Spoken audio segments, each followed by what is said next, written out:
Hello everyone, and welcome back. Now today is an exciting day because the Solana Saga Phone is here. When I pre-ordered this, I think 6 months ago or a year ago, I wasn't even sure if this thing would ever be made, and Solana has certainly gone through a roller coaster since then. But the phone is here. I'm going to unbox it, share my first impressions, and see if this is a viable phone for most people. Now, candidly for me, I'm an iPhone user. I don't ever see myself switching over to Android.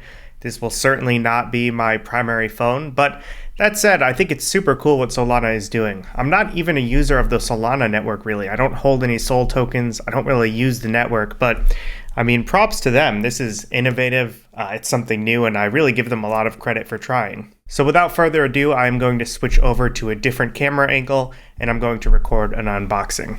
All right, so I just recorded that intro video, and now it's time to tear this thing open. So this is basically my first ever unboxing, although I have to admit I've seen a lot. So I'll try not to cut myself here. And there it is. Pretty interesting packaging, which is very subtle. Let's see. Wow. So the phone was about $1,000. I think if you pre-ordered it, you had to put $100 down, and then you were able to buy it for $900, but it came out to be a little over $1,000 with tax. I'll open that up or take that protector off in just a second. Let's see what else is in here.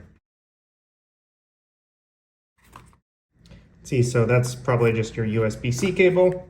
You can see they have the SIM ejector tool, and then quick start guide, and I'm wondering if they have those seed phrase cards to write down your seed. They do, so you can store your seed here, although I'd recommend you get something a little more permanent, maybe something made out of steel or metal, something like that. And the guide's pretty simple. I don't think many of you guys are going to read that. So let's see if we can take this off and power the phone on. Yeah, it looks pretty good. I like the Solana green there. You've got the fingerprint sensor here. On the newest iPhones, you don't, of course. You just have Face ID. I'm not sure if this has their version of Face ID. I haven't used an Android phone in years, but let's see if we can power this thing on. Just felt it vibrate. Oh, that's pretty cool. Right off the bat, it looks like really a great screen. You know, I haven't done too much research on the specs here, but these are really vibrant colors. It looks good. All right, so I just went through some, normal Android setup processes, so I'm gonna skip those, but I'm sure folks are interested in the seed vault here, so I wanna show you how that process works. So it says Saga will securely generate a 24-word seed for you. It'll give you basically the safety information, how to protect it, etc. So since I'm gonna be resetting this, I'll just set a seed passcode of 1, 2, 3, 4. Will they accept that? 5, 6, 7. 1, 2, 3, 4, 5, 6, 7. All right, I think they're gonna quiz me on this, so I just paused the video to write it down.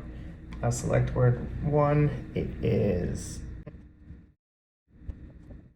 So I just confirmed my seed, backed it up and whatnot, and here I am landed on the home screen. You can see they've installed the Phantom wallet for me, which is very cool. We can connect our seed vault there.